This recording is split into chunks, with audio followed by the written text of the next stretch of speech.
Boss Media ay média bi gën ci média yi loolu muy Boss Media ay Boss Media yéen a ngi bosse bi war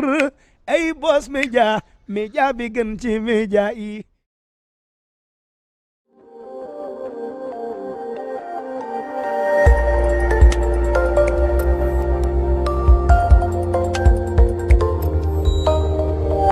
Dictates agenda. If you don't know what time is it, you might be doing wrong thing at the right time and do not know the right results. Amis et fidèles internautes de Boss Media, bonsoir. Bienvenue dans votre émission Zero to Hero. Comme vous le voyez, nous sommes également ici même aux Parcelles Assainies, histoire également de découvrir un artiste qui est pétri de talent. Comme ni ngeen ko gisee tey nag ñu ngi fi nga xamante ni moom mooy diwaanu Parcelles Assainies, seet si benn ndaanaan bi nga xamante ni Sénégal yëpp xam nañ ko. Seet également l'enfant chéri de Fatick, xale bi nga xamante ni nee naa la ba mu génne yàggul waaye xale yi dañu ko bëgg ci man waaye itam ci pétri de talent. Alors dañuy doxantu rek dugg xamuñu nag exactement fan la fi nekkee, mais en compagnie avec mon caméraman de luxe Wizi dañuy daal di dugg doxantu ci mbedd Parcelles Assainies défilé dugg xool exactement fan la nekk on sait exactement xamaguñu nag mais je pense que koñ bi ñu nekk fii la Sébastien nekk xale bi nga xamante ni nee naa la il fait également la fierté de Fatick foofu la nekk di fa def lu nice dañuy dugg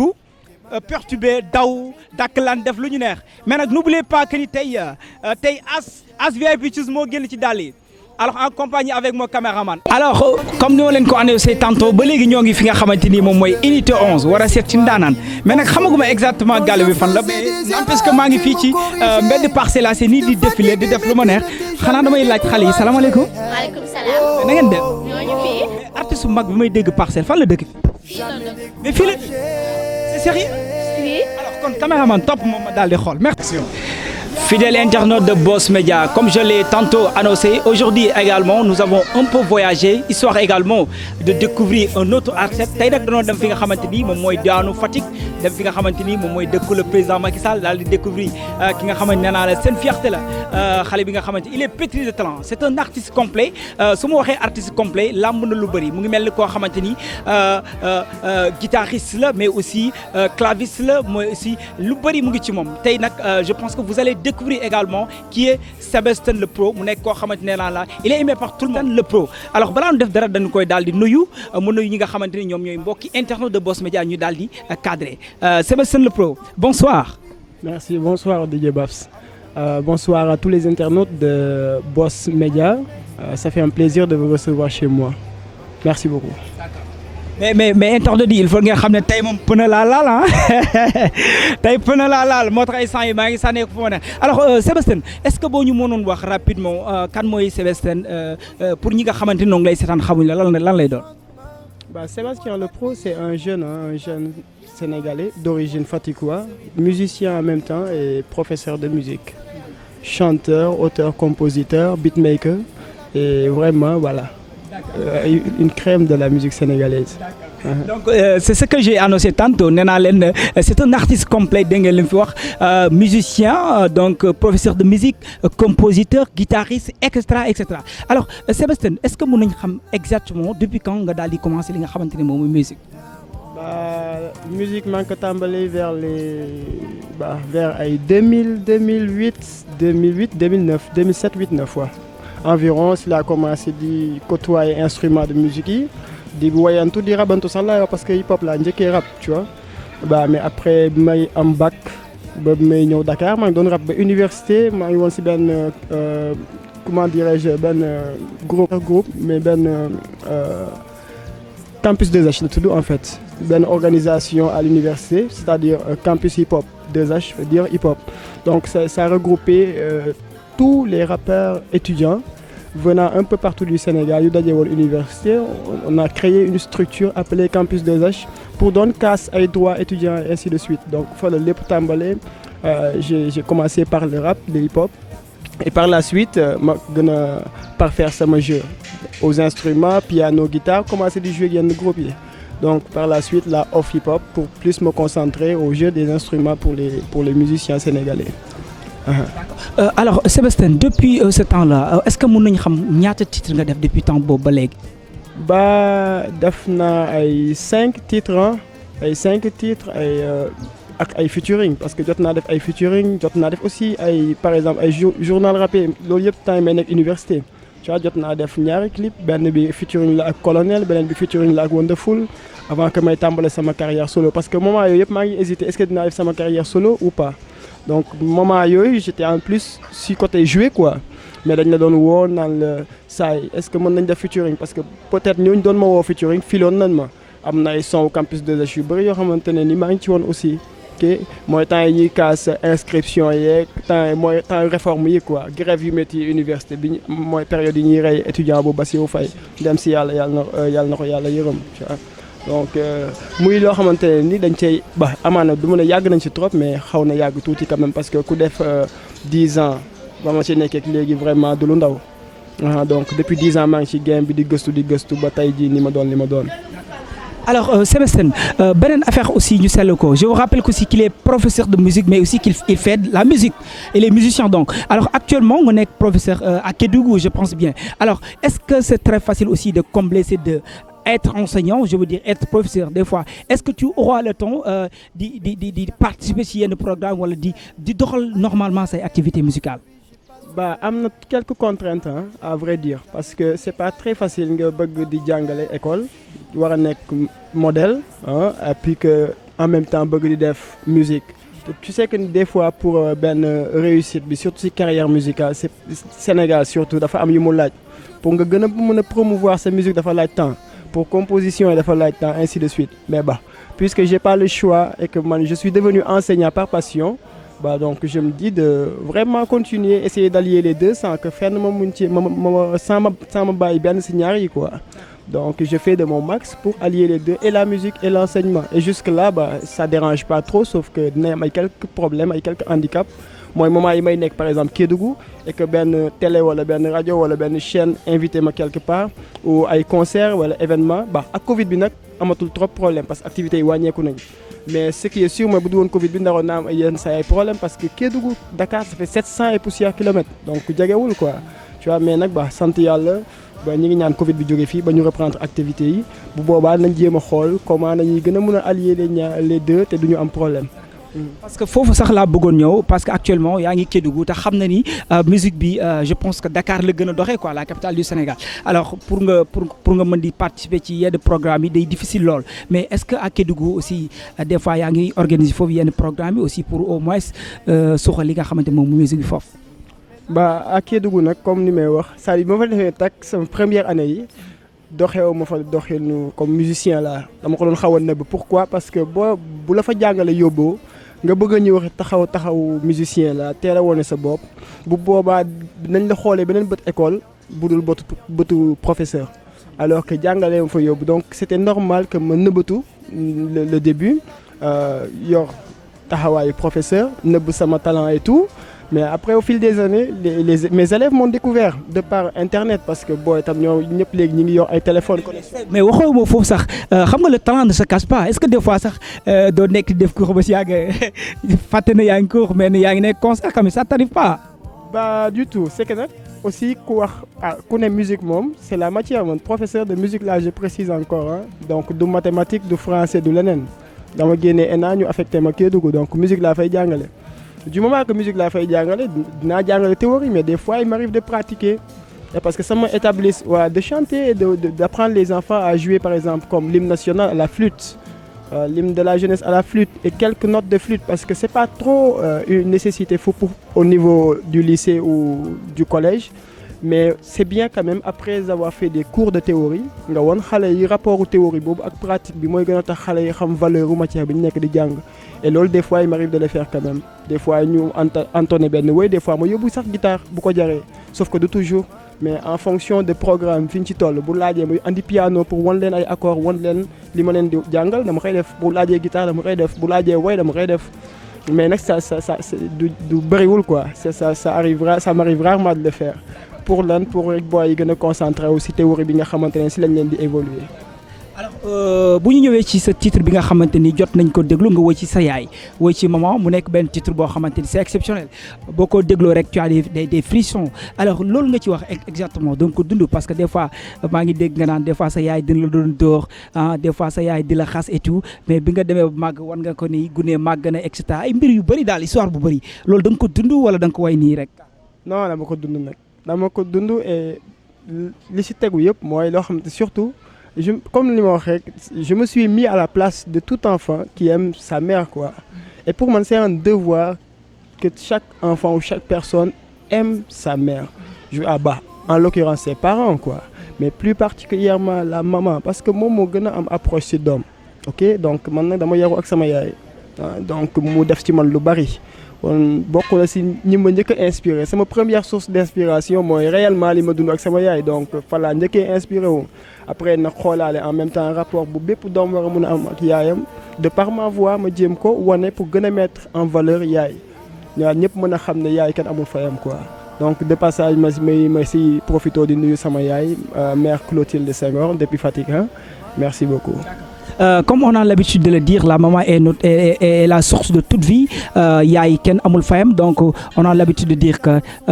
like father, like son, tell me who is your mother and I will tell you who you will be in your future. Donc maman ken amul fayam. Alors est-ce que doo ñu del ci waat tuuti ci titre boobu comme ça ma may ko képp koo xamante également bëgg nga sa yaay ñi nga xamante également ñoo ngi ak seen yaay may ñi nga xamante aussi perte nañ sa yaay mu nekk loo xamante ni lu métti la. Alors Sébastien ñëwaatal tuuti ci titre bi quoi comme ça la gars yi découvrir la bu baax.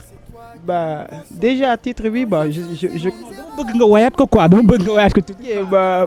Ce serait encore plus cool nag su ma fi yoroon instrument piano wala guitare mais là naa def benn a cappella bu ndaw. Je peux pas rester un instant sans penser à toi maman ni essayer de te remercier. Depuis ma naissance jusqu'à présent t'es occupé de moi maman, je peux pas ne pas te chanter. C'est à toi ce son maman, maman. Tu resteras à jamais ici dans mon cœur, ouais maman, maman. Je veux te rendre fier, ceci jusqu'à maman. Je t'aime mère avec ta façon de faire. Tu m'es très cher, capable de tout me satisfaire. Dans la galère, mère, tu m'as sauvé, j'ai pas souffert. T'es ma bergère, mère, jamais tu n'exagères. Quant à mon père, Dieu sait que lui aussi m'est très cher. Mais c'est pas ce mère, tu t'es occupé de moi hier. Que j'ai chanté tous tes bienfaits, te les dédier. Quand je pleurais, mère, ouais, c'est toi qui me consolais. Quand je faisais des erreurs, tu me corrigeais. Je te fatiguais, mais tu ne t'es jamais découragé. Hey. Oh, oh, oh, oh, oh, yeah. Jamais découragé. Yeah. Y'a mon way, oui, maman. Et je peux pas. Yeah. Alors merci beaucoup Yaba Moyi donc may defaale coucou à tous les moments du monde alors sama maman aussi maa ngi lay bisu bu baax a baax. Alors Sébastien est-ce que ñu waat ci beneen affaire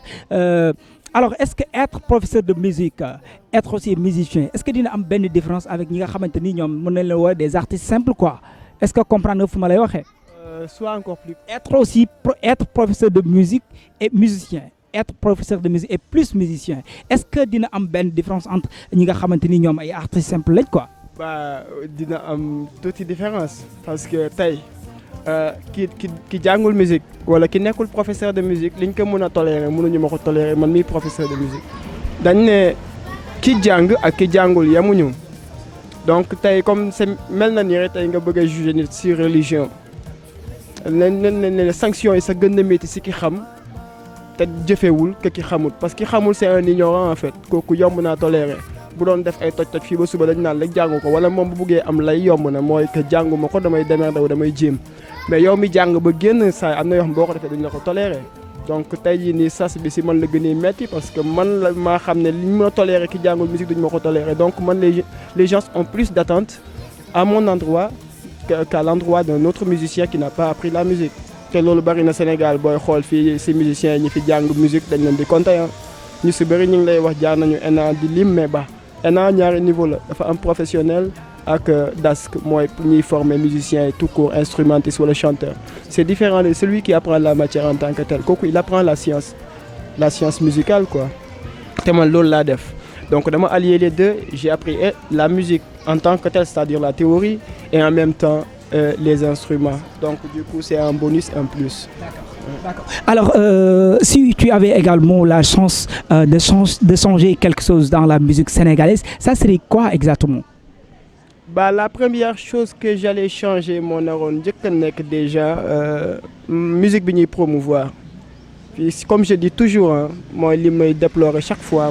on est en train de promouvoir, de ne pas toujours promouvoir la bonne musique. Parce que n'est tout le temps aussi mauvaise musique la ñuy promouvoir, ñuy def de la bonne musique. Mais ils sont minimes, quoi. Ou bien cette promotion est minime par rapport à l'ensemble li ñu nekk di promouvoir Sénégal. Boo xoolee pourcentage bi musique bi amul njëriñ bi amul niveau moo ëpp li ñu koy promouvoir que musique bu baax bi ah. Ça je le dis toujours ñi dàq sound Sénégal dégguñu leen ñi ngi ba léegi ci cabaret yi pour accepter yenn punkal yi nga xamante ne moom kenn naatablewul seen ay. Problème bi c'est juste qu'au niveau des animateurs ah c'est juste. ñun la c'est nous pourquoi nga taxe ñu quoi. Oh man indexé wu ma leen trop mais problème bi foofu la c'est-à-dire tey bu musique Sénégal avancé animateurs yi la. bu échoué animateurs yi pourquoi parce que yéen ay promouvoir yéen a yor média yi yéen ay tekk yéen ay teggi télé yeeg rajo yi yéen a ko yor donc yéen bu ngeen mënul def tri musique bu baax bi te bu bon bi ndax di teg à la place de bu baax ngeen teg fa bu bon saa yi gan si télé yeeg rajo yi lay estimer suñu musique ah bi yeneen dëkk yi bu ñu rawee musicalement loolu la ils promouvoient de la bonne musique par contre fii ni Sénégal na nga def musique bu kenn xamul li mu doon mais na nga am moyen pour jàllale ko si télé day jàll am ay connaissance ay link mu jàll ay nit ne fi di def musique boo xam da nga ko gëstuwaat ko mu am niveau am assise international ku ko déglu dañ koy nangu mais Sénégal duñ ko teg pourquoi parce que peut-être fii nii amuloo fi doole wala amuloo bras long wala amuloo leen link yi je parle en connaissance de cause damay génnee œuvre ñu apprécier ko est-ce que ba léegi yaa ngi koy gis trop si télé yi bariwul tu vois donc ni mu nekkee man noonu la amee ñeneen ñoo xamante ne am pagaay ñi ngi def de très belles œuvres musicales mais doo leen gis trop ci médias yi li ñuy gën di promouvoir je dis pas que c'est pas bon parce que voilà gënuma leen sax ay amaana bay bu di juger ne que baax na am baaxul mais ci astoq bi ma xam ci musique je sais que ni bari na fii ci suñu musique sénégalaise li ñuy promouvoir lu amul niveau loo xamante ne day rétrécir suñu niveau ci rang mondial bi ah je te cache pas Sénégal mooy source bi.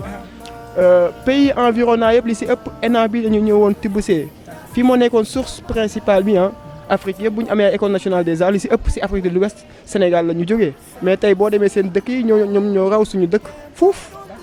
tu vois. Donc voilà ci animateurs yi lay ñëw quoi c'est un message que j'allais lancer à nos collègues animateurs dégg ngeen li mu wax donc bàyyi leen di promouvoir li nga xamante ni moom mooy mauvaise musique bi donc di promouvoir li nga xamante ni moom mooy la bonne musique donc animateurs yi dégg ngeen ko baax il faut faire une sélection alors bu ngeen bëggee musique bi avant c'est un professeur de musique qui l'a dit c'est pas moi donc animateurs yi dégg ngeen ko bu baax a baax alors Sébastien Le Pro alors est-ce que mën nga ñu wax carrément lan mooy projet yi. Bah projet yi nag moom bari na trop sax pour le moment comme ni ma wax xam nga pour fii Sénégal bu doon tey def de la bonne musique ñu mën a identifier talent rek kon du ma doon sonn parce que quand même je sais pas me jeter des fleurs mais y a le minimum qui est là ba ku ma dégg dina xam ne que kii am na lu mu xam quoi donc promotion boo doon poser problème mais buy poser problème mooy comme li ma la wax système bi moo foiré tu vois donc pour me faire voir ou me faire connaître am visibilité niveau national balaa may wax international donc il faut que d'abord me créer def ay single bon je compte le faire son vidéo ba ay 4-5 après doog a jublu ci projet album tu vois mais pour le moment moom c'est mon principal objectif c'est de me faire connaître d'abord effectivement noonu la dem. Alors je vous rappelle aussi qu'il est la fierté de Fatick moom mu ngi dëkk foofu nag ci diwaanu Fatick alors Sébastien alors ban relation nga am ak artistes yi nga xamante ni noo nga foofu nag ci diwaanu Fatick. ba relation yu rafet nag man moom aw ma xaar ma yàlla ak benn artiste bu dëkk Fatick Sénégal sa lay wax aw ma fi problème ak benn artiste au contraire man j'ai toujours eu des amis musiciens je suis l'ami des musiciens je peux dire instrumentiste comme chanteur fi ma jaar mosuma am ak problème ak kenn. Que muy côté jouer comme muy côté xaalis comme muy quoi que ce soit man je fais la musique par passion par amour moo tax ma bàyyi samay études dem naa ba 3e année licence kii nii lettres modernes université U4 avant de réussir le concours de l'ENA donc passion moo tax ma def concours boobu tu vois donc c'est par passion ba en fait relation yu rafet ñoom ñëpp que je salue de passage ba amul ku ma mos a woo ci projet muy nga soxla pour ma defal la affaire wala ok non soxu sama rakk la sama sister la sama xarit la ok maa ngi koy nuyu de passage parce que xale bu ma jox cër la bu ma respecté yëg ma la et aussi ma delloo ko cër boobu ba mu mat sëkk voilà trop ok amaana sax xëy na li mu am si talent sax xëy na xale bu mu doon tax na xamagu ko waaye non kooku moom yàllaa ko may quoi c'est un don et puis nit ki moom comme ni ñuy wax sa mbaaxu moroom wàññiwul dara si sa mbaax donc loolu c'est pas un problème pour man et donc maa ngi koy ñaanal si yoon bi mu nekk art bi mu am si succès bu sax weesu njortama di ko ñaanal yeneen musiciens yi nekk Fatick yëpp parce que rappeur comme chanteur ñoom ñëpp laa amal jàmm damay jógee fii ni dem par exemple maa ngi mën a carrière mais n'empêche da ngay ñëw nit si ñoom soxla la pour benn affaire mais damay dem jouer laat la féete la ginnaaw de la jouer c'est pas un problème chez moi parce que loolu c'est l'humilité d'un artiste musicien te loolu lañ ñu jàngal te moom moo nekk naturellement si ñun on triche pas quoi on fait la musique par passion avant leneen lu si mënti séntu passion bi moo ñu si dugal d'abord donc à Fatick moom awma fa benn problème franchement. D'accord. Alors de passage ñoo ngi lay def un coucou à notre sister Soxu Bébé mu nekk aussi une chanteuse qui est pétrie de talent une chanteuse également qui a une voix sublime alors xaar ñu nag ñoo ngi ñëw ak Boss Media xam naa bu ñu paree ci sa copain dégg nga li mu wax ci yow dinañ ñëw incha allah alors Sébastien ñu gis aussi sa beneen clip mooy Love. parce que depuis may nekk ENA laa doon raté ay cours di dem di jouer ay Just For You ay Hibiscus ay Le Palace yeneen milieux yu nekk environ côté université pour ne pas citer yeneen milieux yu nekk Dakar. Vraiment les gens ont apprécié quand même kan moo nekk ci ginnaaw quand même. Bah du ma la fen nag su ma amoon ginnaaw moom comme ñu may pousser surtout di ma financer kon weesu naa fi bu yàgg je peux dire c'est mon principal blocage c'est mon principal blocage parce que pourquoi mooy. li may bind li may composer di ko bind li si ëpp dafa laaj vidéo li si ëpp et man je sais combien coûte une vidéo parce que ñaari vidéo yëpp c'est de mes propres moyens franchement maa ngi gërëm de passage quelques rares personnes yi nga xamante ne yëkkati nañ si seen xaalis ne ma am jàpp si c'est pour signaler que am na ñu am yéenewu def mais ba léegi defalaguñ ma comme nit defalagu ma lu mun a tax mu ne man maa financé tel clip sama clip yëpp maa ko gérer sama bopp mais nag si deuxième clip bi am naa un soutien de 3 personnes yu ma dul fàtte yoo xam te ne yëkkati nañ seen wéccet jox ma te ñoom xam naa amaana bëgguñu ma citer seen tur xam naa xeebalu ma leen dara si li ñu ma jox te xam naa ne buñ mënoon lu ko ëpp sax nañ ko def c'est peut-être moment yooyu ni mu demee si ñoom moo tax te loolu lañ ma wax te loolu laa gëm te xam naa loolu ok mais hormis loolu moom li ngay gis yëpp dis-toi que si sama poche la jógee soxla naa trop jàppale nag parce que je compte faire une très longue carrière pas même nationale mais plutôt internationale loolu sama vision la quoi donc di leen jox dig daje rek bientôt pour encore yeneen projet damay lancer message boobu pour label yi ngeen dégg ko bu baax a baax parce que man mii di wax ak yéen donc dama ko déglu rek xam ne ndaanan la donc waxuma ko parce que ñoo toog mais damay wax parce que dama déglu ay son waaye déglu aussi ni muy duggee ci son yi da ngay xam ne carrément c'est un artiste complet donc yéen label yi ñëw leen ngeen songoo parce que xam naa ne il sera quelqu'un dans ce Sénégal ou bien il sera quelqu'un dans ce monde parce qu'il est pétri de talent man du ma waxantu Thione Ballago Seck nee na du woyantu waaye man tamit du ma waxantu donc ce Sébastien là il est très fort donc ñëw leen ngeen song ko jàppale ko xam ne bu ngeen ko jàppalee di ngeen jàppale quelqu'un qui sera un international alors Sébastien balaa ñuy pare parce que actuellement ñu ngi ci li nga xamante ni moom mooy finition émission bi alors ban exclusivité nga mu mën a wax ci Boss Media ban mbir boo xamante ni alors fii nga koy waxee wala mbir boo xamante ni yaa ngi ko dencoon pour gars yi xam ko nga jox ñu ko en exclusivité déjà nii rek maa ngi c'est que nag oui ma dinu kenn du ko yëg man ak yow kese la donc gars yi duñ ko yëg sama waay nga présentement nii maa ngi waaj benn affaire pour jigéen encore parce que man moom jigéen la mais attends Sébès mais mun nga fi nekk di woy love chaque jour yow tamit yaa quoi xanaa da nga am problème ak love non pas love c'est plutôt en rapport avec la maltraitance non à la maltraitance ou bien à la violence faite aux femmes c'est plutôt loolu maanaam ni ngay gis tey góor bu dóor jigéen jëkkër buy dóor jabaram tu vois genre yooyu quoi te da ngay par exemple fii à Dakar da ngay gis benn immeuble ay 7-8 familles ñoo siy dëkk nga dëkk si famille immeuble bi di dégg si beneen coow si beneen immeuble wala si beneen appartement tu vois comprends ce que je veux dire donc ça c'est des choses ou bien nga gis nit ku dóor xale bu jigéen wala gelam wala yu mel noonu quoi et man ça me fait trop mal parce que pour man jigéen nañ ko war a sagal et pas di ko dóor Alors si côté wu sànq nag je vais profiter hein parce que sànq da nga effleurer benn point jotuma see wax lu bari mooy côté clip bi donc xam nga def naa fi clip pour merci maman bi nit ñi rafetlu ko trop mais am ay conseils yu ma ci am genre clip bi mën na weesu fii su ma doon yow sax dinaa ko tëggaat dinaa ko réaliser waat wax nañ ma ko am na jusqu'à l'international am na ñu ma woo ñu ma wax loolu ah voilà c'est pour après loolu moo tax ma def effort bi ma def ci deuxième vidéo bi mu jaral ma def ci xaalis bi ma ci def du xaalis bi ma am parce que comme ni ma wax aw ma je suis qu'un simple professeur ah voilà donc di delloo njukkal prof yi parce que ñu ngi ci àll bi di daj loolu ak loolu te tamit voilà li ñu ciy am mooy loolu ah tu vois mais n'empêche de partout astuce boobu ma am mu jaral ma jël lépp xëpp ko ci vidéo bi donc vidéo pour man warutoon am problème promotion te ba léegi mi ngi koy am parce que ba léegi visibilité bi mu laaj. non loolu jeex na comme que xam nga Boss Media jeex na loolu visibilité bi day dox loolu jeex na. espérons parce que voilà loolu moom amaana on peut dire bokk na aussi suñu blocage yi mooy visibilité bi ba léegi waaye on mérite vraiment plus que ça parce qu'on travaille pour vraiment plus que ça quoi franchement waaw. Merci beaucoup, fidèle internaute de Boss Media. Donc, nous sommes à la finition de l'émission. Alors, we are in the end of our program. But before tell you anything, we'll just like ask to him like to give the last floor. Boo amee li nga xamante ni fàtte woon nga ko pour leeral ko wala loo xamante ni également bëggoon nga ko wax fàtte ko alors mu nekk say mot de fin nga wax ñu ko rapidement puisque li ñu amoon ci waxtu jeex na. Mot de la fin bi mooy juste wax samay abonnés surtout parce que dafa am sama chaîne YouTube ñaari liggéey la yor. Ça, y a l'artiste Sébastien Le Pro avec ses prods et il y a aussi le professeur Sébastien qui apprend le marimba te dafa bëri samay abonnés ñoo xamante ne vraiment dañu bëgg jàng marimba moo leen taxoon abonné sama chaîne di suivre cours yi ba léegi ñu ngi ma koy reproché waa ani cours yi fu ñu toll nii dañ ma mujj di leen sama numéro di ma woo direct naan ma cours yi donc les cours continueront sur la chaîne Inch'Allah juste le temps ma finir promotion single bi nii après je les reviens pour de nouvelles vidéos de cours de marimba sur ma chaîne YouTube Sébastien Le Pro.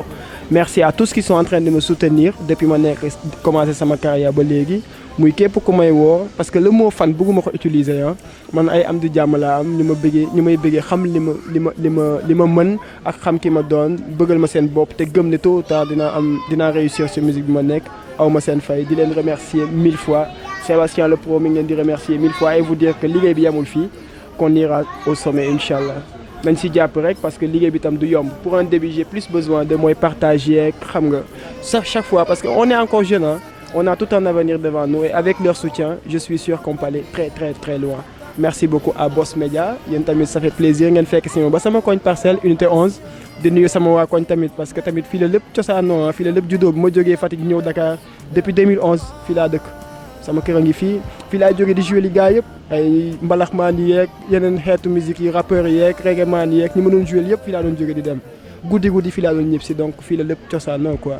voilà donc di nuyu waa 11 aw ma seen fay merci beaucoup à Boss Media et jaa ngeen jëf. Merci beaucoup Sébastien Le Pro, merci beaucoup à mon caméraman de luxe Wizy mais aussi The Boss ak ki nga xamante ni moom mooy Angel ñoo ngi kontaan bu baax a baax amis fidèles internautes de Boss Media ñoo ngi leen jox rendez-vous prochainement avec un autre numéro. We love you, we love you, we love you.